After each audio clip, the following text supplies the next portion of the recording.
Hoje temos connosco o Matt Brennan, foi meu colega na Universidade de Stirling e é um amigo meu também. Iria passar a apresentá-lo então, como ele não entende português, vou fazer a apresentação em inglês. So, Matt, thank you very much for being here. It's an honor, and Professor Matt Brennan is recently been appointed professor at University of Glasgow. He is an author, musician, and researcher. His creative practice as a musician informs his teaching and research process, which also draws from historical, sociological, business, and ethical approaches to understanding music in society. He has served as chair of the United Kingdom and Ireland branch of the International Association for the Study of Popular Music. And at the University of Glasgow, he is the director of the Interdisciplinary Music Industries Research Group and convener of the Master's in Science in Music Industries degree. Matt has authored, co-authored, and edited several books in the field of popular music studies. His most recent book, Kick It, A Social History of the Drum Kit, published by Oxford University Press, was named one of the best books of 2020 by the Financial Times, and awarded the 2022 Nicholas Bessarabov Prize by the American Musical Instrument Society.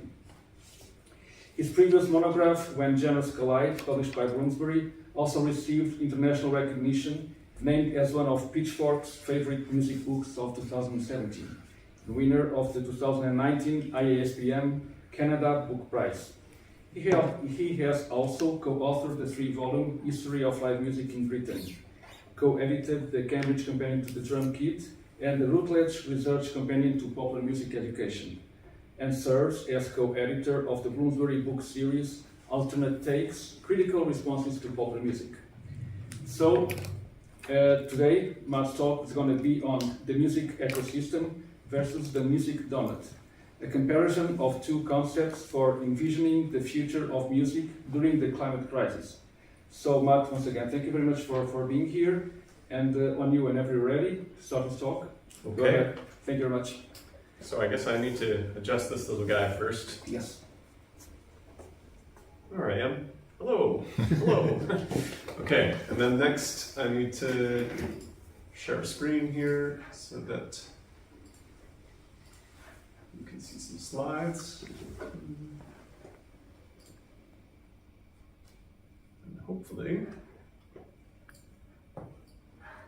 that has all worked for everybody. Okay, not quite sure which way to look. Thanks very much to Pedro for inviting me to Lisbon to speak with you guys and you guys. I'm in the middle of the project that I'm going to talk about, and I'm trying to develop this talk into a journal article, so I'd be very grateful for any feedback or questions that you guys have at the end. This talk is going to fall into 3 parts. If I can advance the slide here. Yeah. So, section 1, why research the music industry and climate crisis. Section 2, defining terms like just and green, sustainability, and ecosystem in relation to music, and also introducing a new strange term called music doughnut that I'm kind of interested in. And then third, applying this idea of the music doughnut to some examples in the city of Glasgow, and in particular I wanted to look at the largest music festival in Scotland that takes place in Glasgow. It's called Transmit. And the other example I wanted to look at is a charity called Music Broth, who are a musical instrument library that have over 3,000 instruments, and they're based in Glasgow, but they serve all of Scotland as well. So we'll get to those things in a moment, but first, oh come on. It's gonna make that little beeping noise at me. Why research the music industry and climate crisis? So, you know, we all have for academic projects research contexts, research questions, formal justifications for why we're doing what we're doing. But for me, this is, in a way, the most personal research trajectory that I have. I'm from Canada.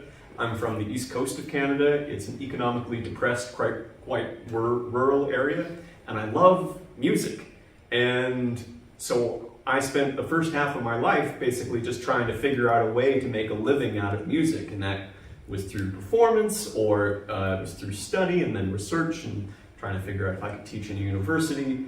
And that eventually took me to Scotland, where there were opportunities that didn't exist for me back where I was originally from. And so I stayed in Scotland, and then I started getting this thing that we now call climate anxiety because I was far away from home. I was living a really carbon-intensive lifestyle, and I have this problem, which is on the screen here, which is how does one reconcile a life path shaped by passion for music, which will take you to different places, and match that against this anxiety shaped by warnings of biosphere collapse and related humanitarian disaster. And I share that personal background not because I think my situation is in any way unique, but I found it's an actually very widespread experience. Okay, sorry. You're all right. Yeah, it's a widespread experience, so even if you're not living far away from where you grew up, lots of us, including myself, are deeply entangled in carbon-intensive lifestyles, right? Particularly in Western Europe, particularly in North America.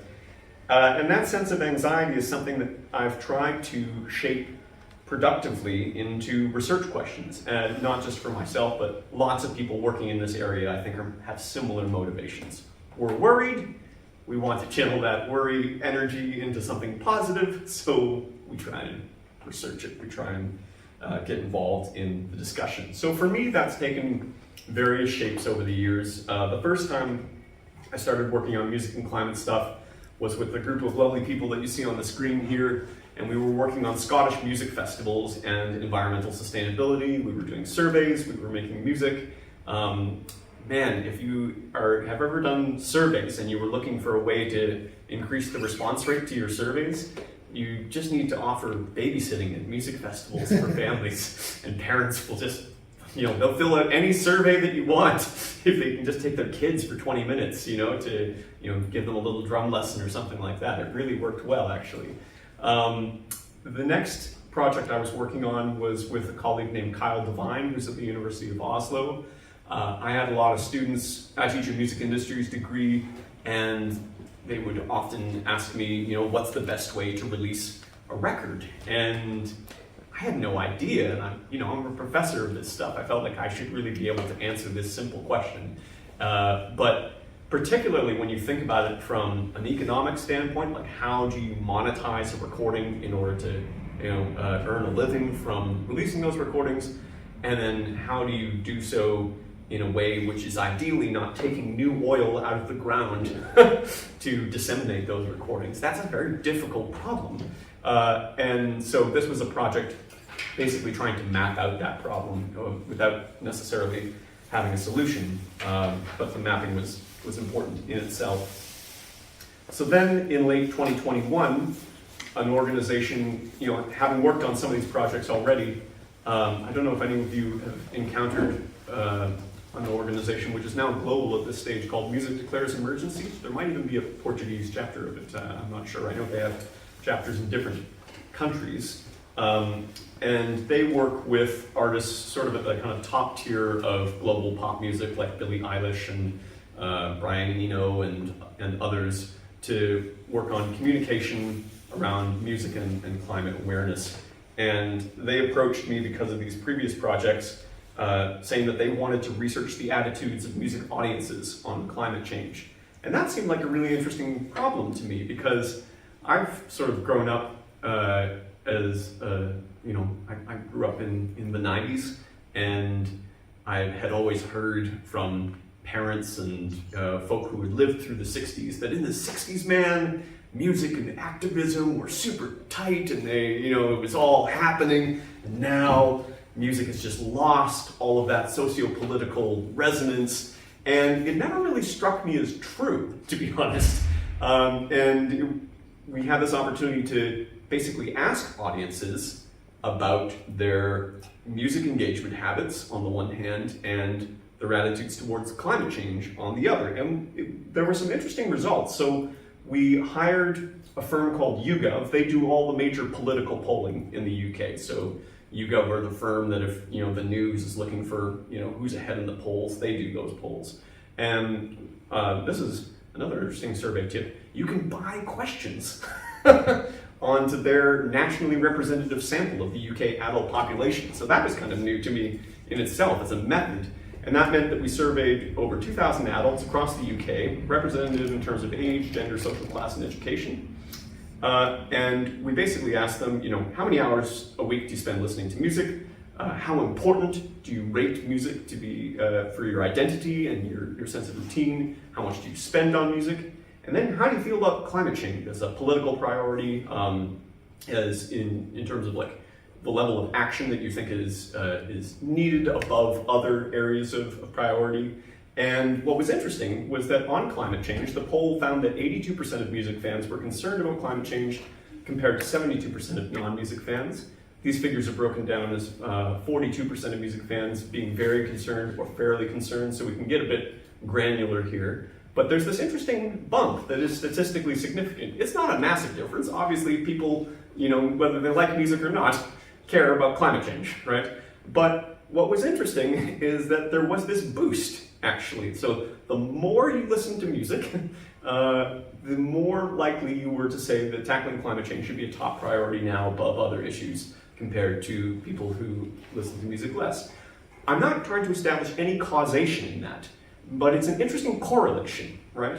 And it's also something that you can then take to, say, the recording industry to say, or the live music industry to say, you could actually be a bit more radical in terms of reducing your own carbon footprint, getting, doing actions that might be more progressive than what the general population has appetite for, particularly where you're asking consumers to change their own behavior or do something slightly difficult.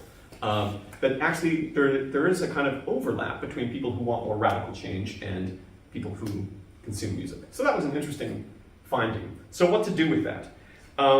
It also means there's an opportunity to engage audiences.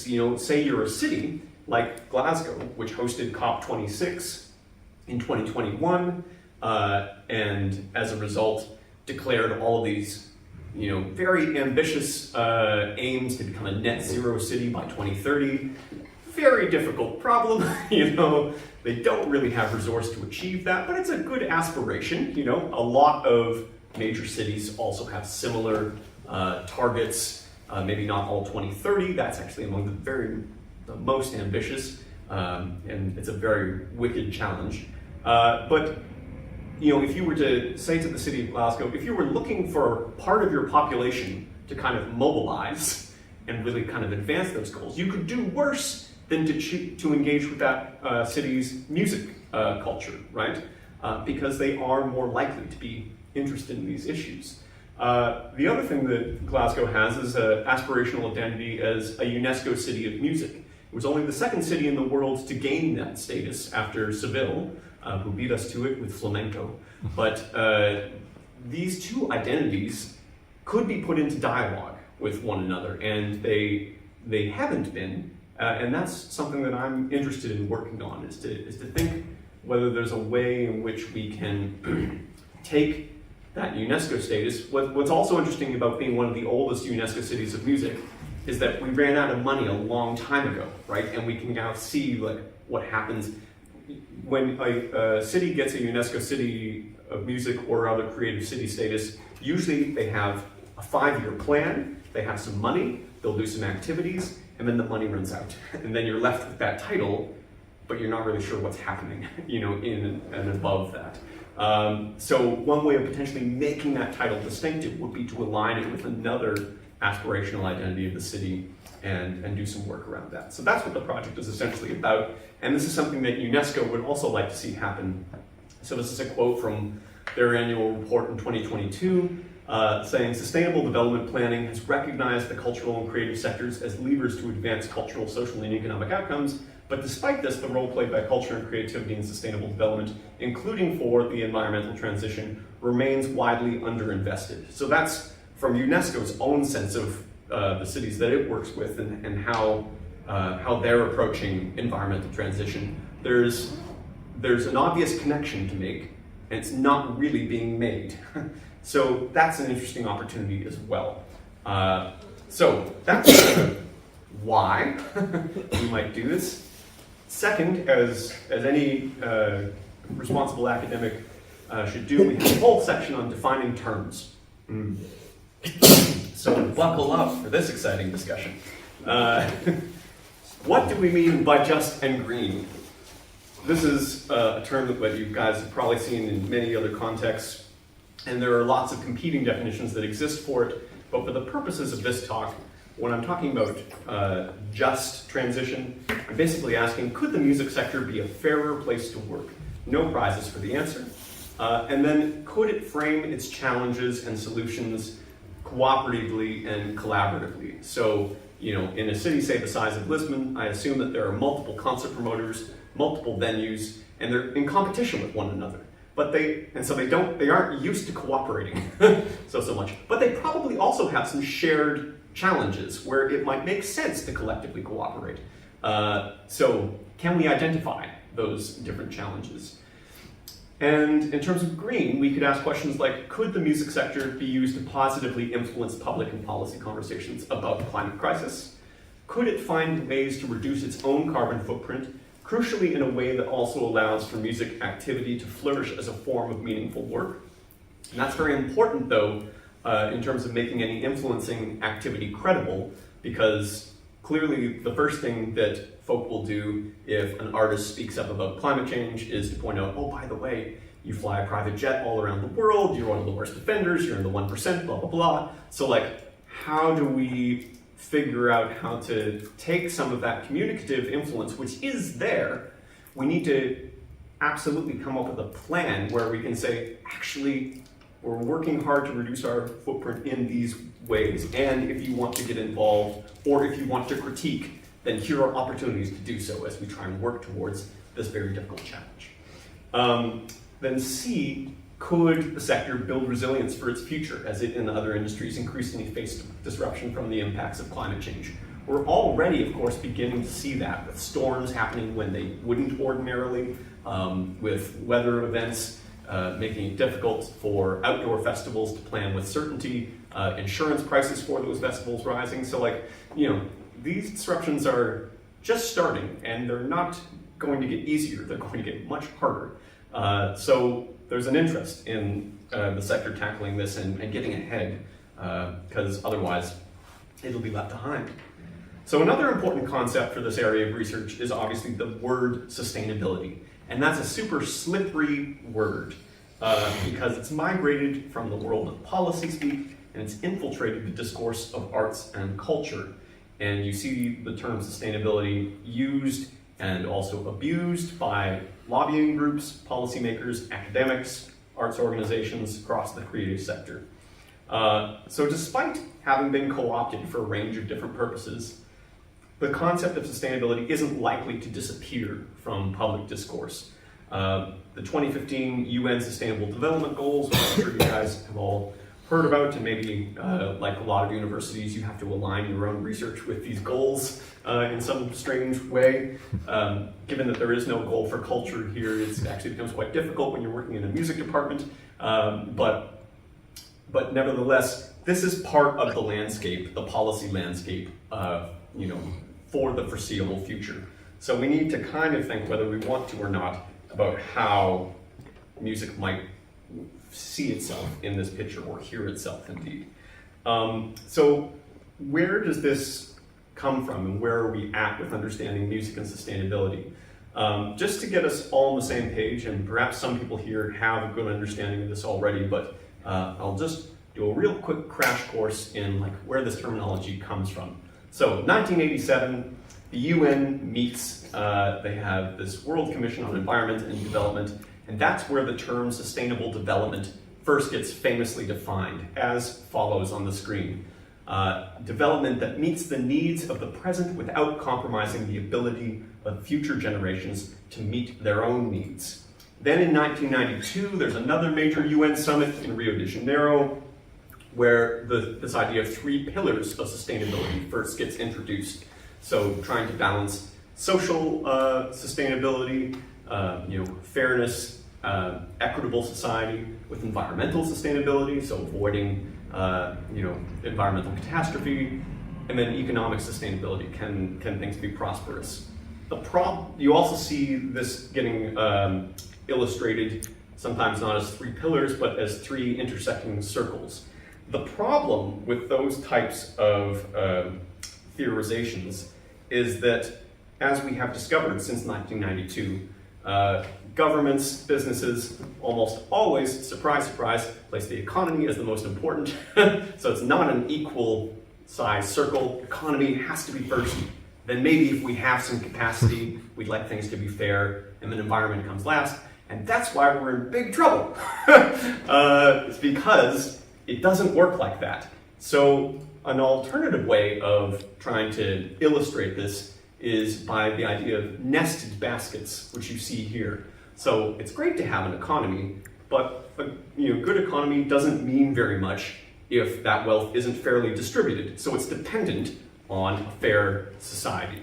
And if it's a fair society, that doesn't matter very much if we're living on an uninhabitable planet. So the most important thing at all is making sure that we're not burning fossil fuels at the rate that we are and driving climate change and other sorts of environmental collapse. So I'm not the first person in a music department to notice this. People working in the field of ecomusicology have been talking about this for many years, including Aaron Allen and Jeff Todd Titan and Denise Von Glenn, who 10 years ago, it seems, came up with this little diagram and added another circle, as if there were not enough circles, and they added aesthetics as an interesting category.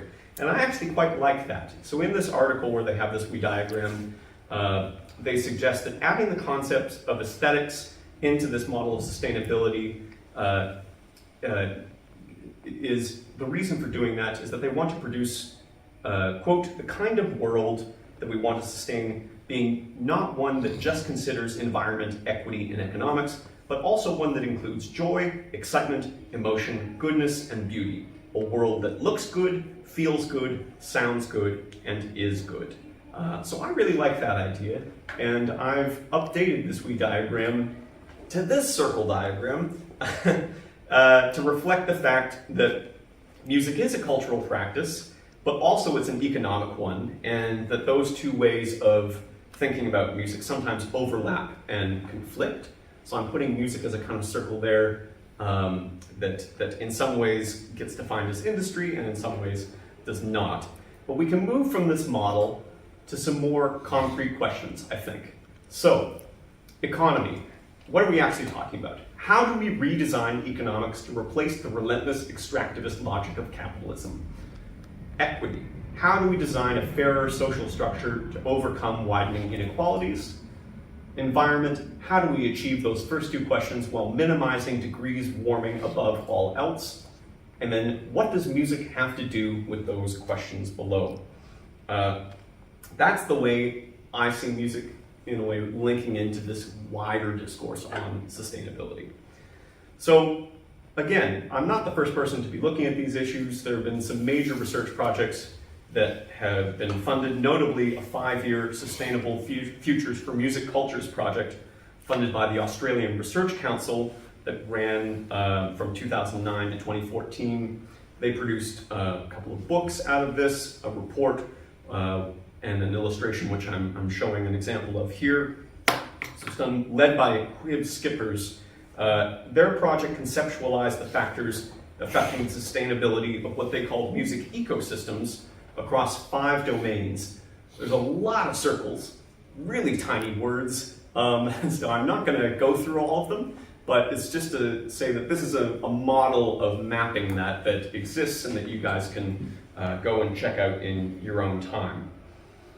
I now want to switch gears a little bit and talk more about how we might conceptualize sustaining music in a way that addresses those 3 key aspects of the nested basket idea. The idea that sustainable prosperity is contingent on a fair society, and that both of these priorities depend on human activity being environmentally sustainable overall, which of course, at the moment, it is definitely not.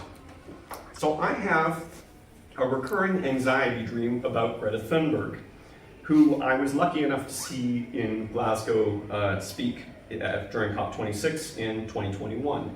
And in my anxiety dream, Greta is seated amongst the students in my university classroom. And I'm teaching what I normally teach, some aspect of popular music or music industries. And she listens quietly for a few minutes, and then she gets up and she leaves the room. And so do all the other students. And why does she do this? She leaves for the same reason that she left her own classroom in Sweden at the age of 15. My lecture is of no use to her or to anyone of her generation. It is a lecture predicated on a future which does not exist. My lectures about the music industries are unwelcome distractions from a climate emergency. So how do I teach music responsibly during a climate emergency? How do I equip my students with knowledge and skills that might be relevant 5 years from now, 10 or 20 years from now? I understand that the global economy and the creative economy within it will be dramatically impacted by climate change in ways that are currently difficult to imagine, in much the same way that the impact of a pandemic on the music sector was difficult to imagine for most of us until it happened in 2020. And yet, I also feel confident in predicting certain truths about the future of music. Humans will continue to make music. Many will also try to make a living out of music to monetize the labor of their music making.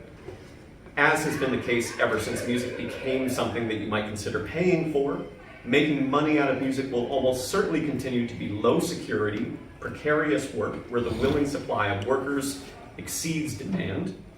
All of the above conditions will likely persist even in the face of a climate emergency. There are a few more certainties to weigh up. The music industries, like any industrial sector, have environmental consequences. Live music and music tourism encourage audience and artist travel, as well as energy consumption in the production of live performances. The recorded music sector relies on the infrastructure of the internet and its related carbon emissions. It also produces luxury commodities like vinyl records from non-renewable oil-based plastics. And I can say that none of this is music's problem, that actually music should just focus on what it does. After all, it's a relatively low-emitting industry. The real problem is, of course, the big multinational corporations and large industries like transport, energy, food production, investment banking, manufacturing, and so on. But music activity is, of course, reliant on all of those infrastructures. And that's the issue. As an example, I relied on the aviation industry to fly from Glasgow to Lisbon to speak today. So I am as complicit as anyone in this problem, right? Yet, as Greta reminds us, and this is a quote from one of her speeches, now we all have a choice. We can create transformational action that will safeguard the living conditions for future generations, or we can continue with our business as usual and fail. We are now at a time in history where everyone with any insight of the climate crisis that threatens our civilization and the entire biosphere must speak out in clear language, no matter how uncomfortable and unprofitable that may be. We must change almost everything in our current societies. I want you to act as if our house is on fire, because it is, end quote. So Thunberg uses very strong language, like the house on fire language, to make us realize that climate change is an immediate crisis. And the reason she needs to do this is that we're often trying to address multiple competing crises at the same time. In the arts and culture, certainly, we often first face the threat of defunding and budget cuts. A second and related threat to the sector is poor working conditions for music professionals. There's been increasing evidence from researchers like Sally Ann Gross and George Musgrave that while participation in music is sometimes linked to health and well-being benefits, participation in the music industries can more often be linked to ill health. The consequence of these two factors can be seen in the exodus of music workers across the sector in the wake of the pandemic and who have not come back to working in music. These are problems that those working in arts and culture encounter on a near daily basis, and it can take all of one's energies to address them, not leaving much capacity to consider the underlying biosphere crisis. So another consequence of multiple crises competing for our attention is the trend across the music sector to borrow from the language of environmental science to describe its own situation, using terms like music ecology, ecosystem, and sustainability. As my colleagues and I argued in a 2016 article, previous analyses of music cultures have drawn on frameworks found in fields like sociology, anthropology, and cultural studies, terms like music culture, network, or community. Meanwhile, the music industries and policymakers have framed music using the language of business management, talking about creative sectors, economies, and clusters. But now we increasingly use terms like music ecologies and ecosystems. And I think part of this, whether conscious or not, is a strategic move to raise the tone of music policy discourse to a level of urgency that can compete with other crises demanding attention and investment. What I find interesting with the terms music ecology and music ecosystem, with all the loose environmental connotations that they carry, is how they've migrated over the 2010s from academic discourse into cultural policy discourse. So I have on the screen here an example from Canada. In 2015, the key lobbying organization for major record companies in Canada published a highly influential report called The Mastering of a Music City, which advocated for city councils to develop bespoke music policies. Throughout the report, the musical activity of cities is described as an ecosystem, that it downplays how the creative economy is entangled in wider infrastructures of environmental crisis. So I now want to propose, I'm thinking about to try and deal with some of that. And it's inspired by Kate Raworth's model of doughnut economics, which she published in 2011 and popularized in a 2017 book of the same title. Essentially, the doughnut economics model acknowledges that the objective of unchecked economic growth is propelling humanity towards irrevocable damage to the planet and a mass extinction event. The model of doughnut economics is founded on the simple diagram that you guys see here. It illustrates a sustainable window for economic activity, providing, in Raworth's words, a social foundation of well-being that no one should fall below, and an ecological ceiling of planetary pressure that we should not go beyond. Between the two lies a safe and just space for all. So what she's arguing is that we need enough economic activity to build that social foundation that allows us to lead dignified lives. We need access to water, food, health, education, housing, and so on.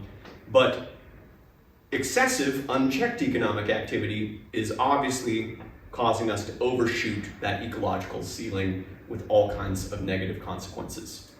So I've just stolen that idea, essentially, and called it a music doughnut, where basically the idea is that it's a sustainable system for musical life that contributes a social foundation of well-being that no one should fall below, while respecting the ecological ceiling of planetary pressure that we should not go beyond.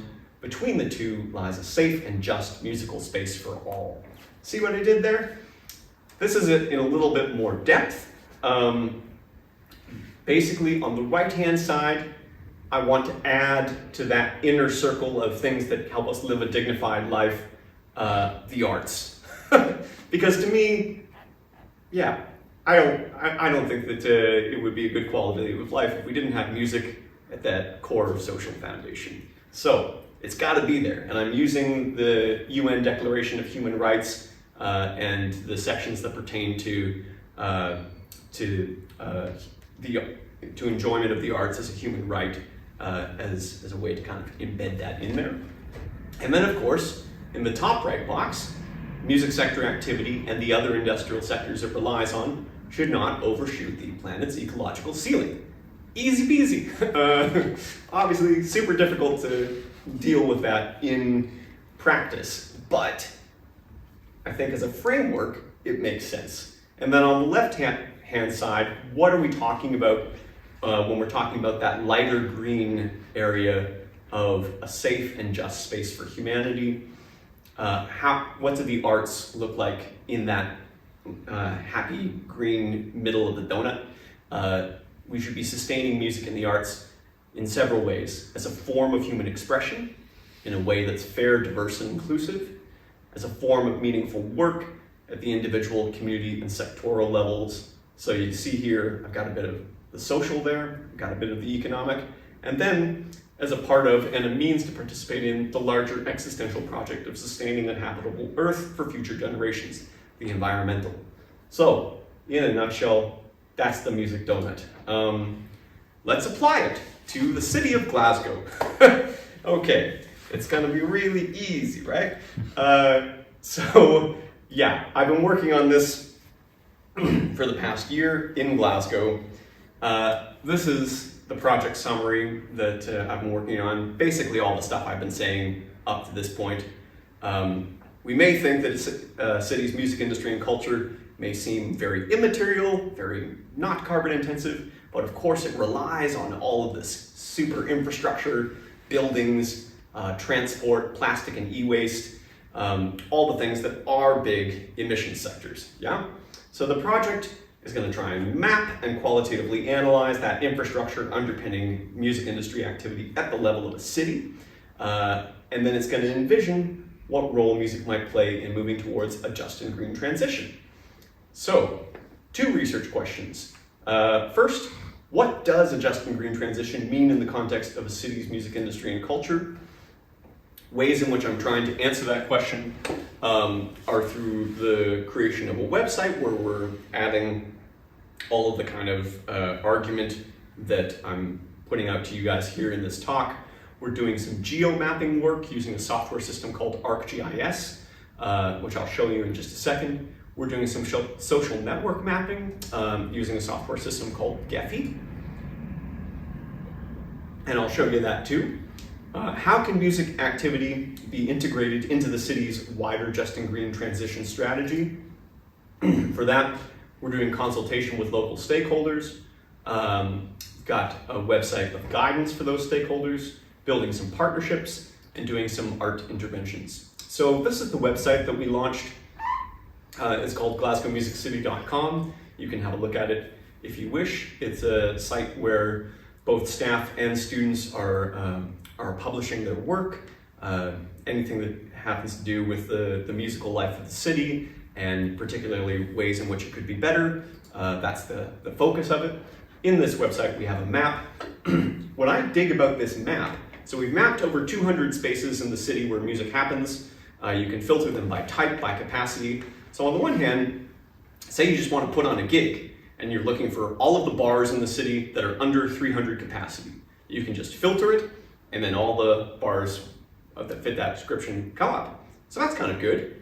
But the other cool thing about it is that we're using the same software that the City Council uses for all of its non-music mapping. So they're working on cycling infrastructure, and they've got a data set, and we can just take their cycling lane data set and stack it on top of our music map. Now we have a music and cycling map. It's rad. You can also do that for health inequalities across geography. You can do it for heat risk, flood risk. You know, what venues are at risk of being underwater, right? That's important stuff, and you can get it done with this mapping system. This music and cycling version, you can access that now, but it's more of a proof of concept. We hope to expand on this and bring in some other map stacks later in the project.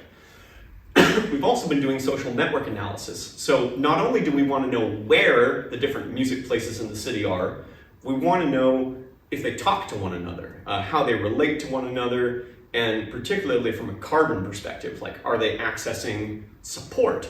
Are they well connected, or are they lonely? And the social network analysis map gives us this. This is the responses of 21 music organizations that are connected to 140 nodes. The most connected organizations are in the center, and the ones around the edge are the lonely ones, right? And so we can identify, okay, who's not talking to whom? Who is, for instance, creating good links with transport infrastructure? Who is not? What does a well-connected small venue look like? We can show that diagram to another venue that might be struggling and doesn't even know how to access support that it might be eligible for. The map can help us with these sorts of things.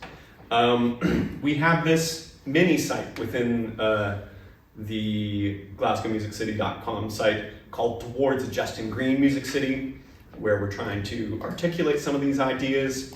We have a mission that we've co-written with an environmental charity called Creative Carbon Scotland. And then we have some guidance where I get a lot of emails, for instance, folks saying, hi, I'm a festival. How do I be more environmentally sustainable? Hi, I'm a musician. How do I put out my record in an environmentally sustainable way? And I'm like, I'd love to answer the emails, but I don't have time.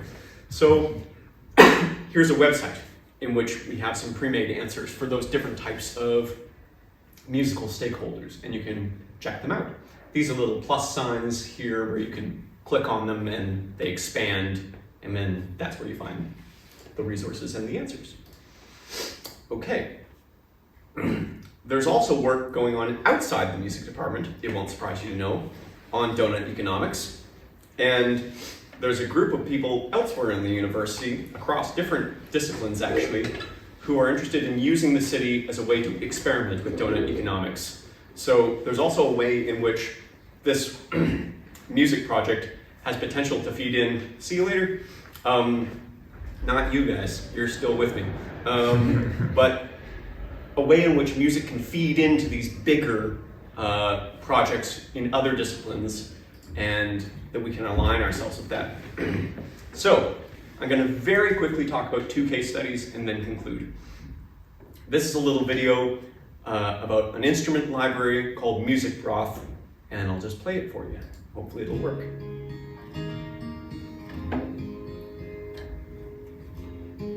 It started in 2017. A local musician was left 8 instruments as a bereavement. We were thinking of ways of sharing that in the community, and we've just grown and grown. Hi, my name is Jen O'Brien, and we're here at Music Broth. So Music Broth is a musical instrument and equipment library. We're Scotland's loudest library, and people mightn't think of a library as being a place to have instruments, but we're doing it. We've got all kinds of instruments, pretty much everything you can think of. We take in instruments from donations in any condition, all for sharing in the community. We fix them up, we restore them, repair them, and we get them out to people to bring joy. So anytime you repair an instrument, instead of digging up the ground and getting materials and metals to make a new instrument, you're effectively saving that carbon footprint. We basically come in and set up a membership. You can do that online, or you can do that in our space, and then you can reserve instruments, and then you just take your instrument away. We're in 2 sites in Glasgow. We're in Edinburgh once a month. We have a pop-up in partnership with Edinburgh 2 Library. We operate across Scotland, so if anybody wants an instrument anywhere across Scotland, we'd be happy to get it to you. Twice a week we do a thing called the public jam, where people can come in and play whatever instrument they want. It's really, really relaxed. We want people to just walk in the door, pick up an instrument and start playing with people they've never met before. It's just for people to have fun, be creative, be themselves. We get money from memberships. We ask people who can't afford to pay to contribute. So we earn some more money from hiring out stuff. A lot of our workshops are free to access, so we bid for funding from Scottish Government, Creative Scotland, different organisations, and we use that money to put on workshops. We've got 3 part-time session workers. We have about 15 music tutors that work on a kind of ad hoc basis, and then we have about 30 volunteers. Our volunteers, they're just the backbone of the organisation. They're just absolutely wonderful people. Well, I think we're pretty well known in Govan Hill now, where we're based. We're working with a lot of community organisations. So I see people who come in through the door and they're really shy, and then now they're playing gigs on stages. So that's really, really powerful for me. It's been really brilliant to see the community welcome what we do and give other people opportunity. Right, so I'm gonna very quickly skim through this, don't have time to go into all the quotes. What's really interesting about Jen and Music Broth is that all these ideas I've been talking about, they're very aware of them. I didn't tell them the ideas, they're just reading by themselves, and they've embedded this into their organization. So the idea of a sharing economy, that they're not constantly digging stuff up out of the ground to make things and using the carbon that requires, in a very activist sense, trying to deconstruct the ownership culture that they have. These are her words, unprompted. The sense of purpose and well-being benefit that comes from being able to fix things and then see the results of that, either fixing something for yourself or fixing something that other people need fixed. Thinking about the ecosystem that they're a part of, wanting to support people but be at one with the environment as well. So 90% of their instruments are donated. Anything else that they get in that's secondhand, they're trying to be zero waste. They use their guitar strings to make jewelry, and we use cymbals from the drums when they're cracked to make jewelry. So they're really embedding this into all of their practice. They're also getting instrument donations, some of which have historical significance locally within the culture. So it's kind of like a living museum in that sense. You can borrow an amp that maybe someone from a band that you recognize played on a stage somewhere. Very interested in the idea of doughnut economics and also circular economy. I can go back to any of these slides in the question period if anyone wishes. But they very much see themselves as being part of the music industry as well. I think that's also quite interesting, that they are very aware that they're working in a context that straddles community and business and the economic sector, and they emphasize that. So to contrast with that, not in a bad way I should say, but a very different example in Glasgow. This is the largest music festival in Scotland. It takes place right in the middle of the city. It's called Transmit.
I'm sure there's an equivalent in Lisbon.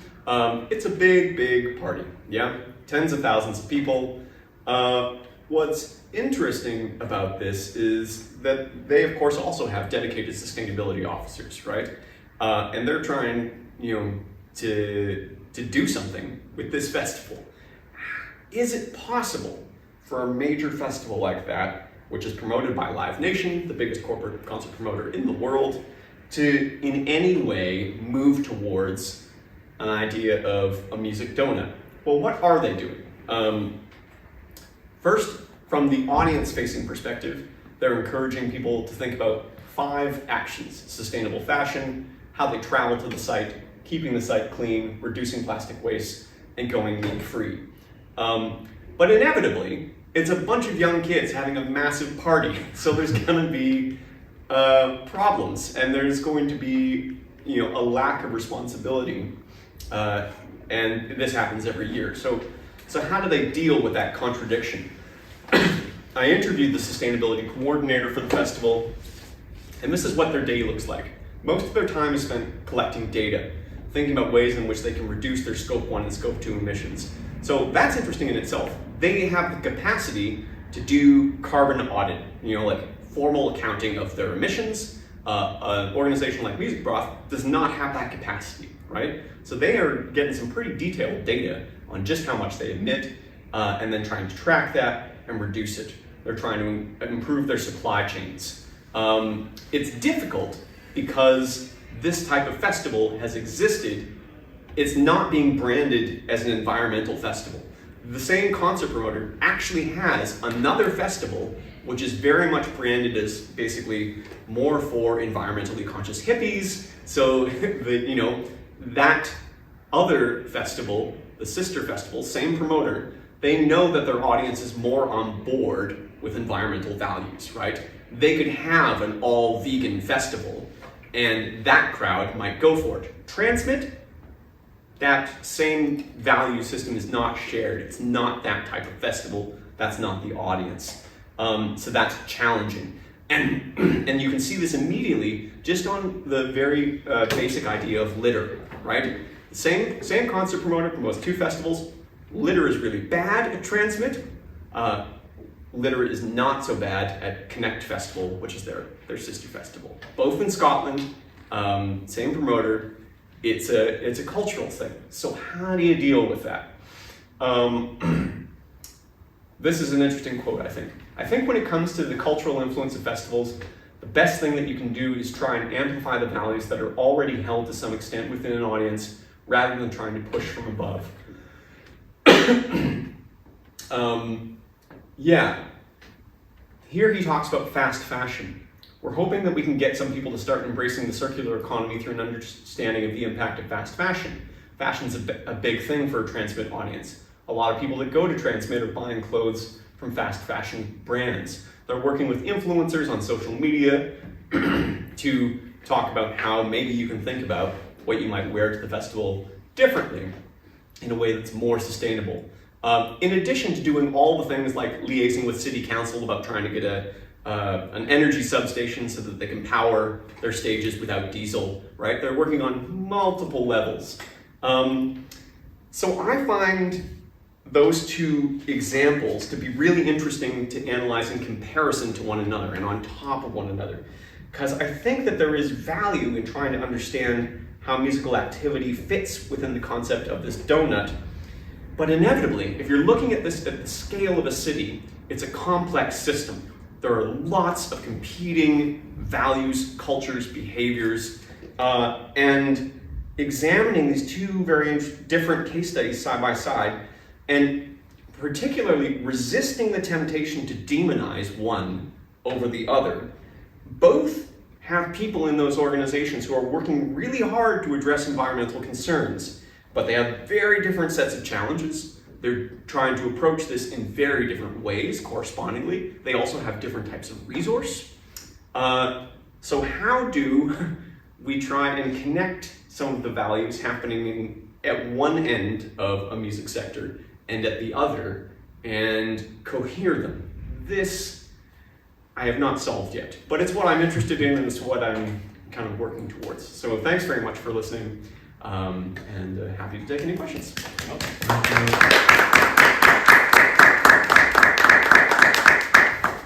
Thank you very much for such an engaging presentation. So now we have time for questions. First from the audience here. Okay.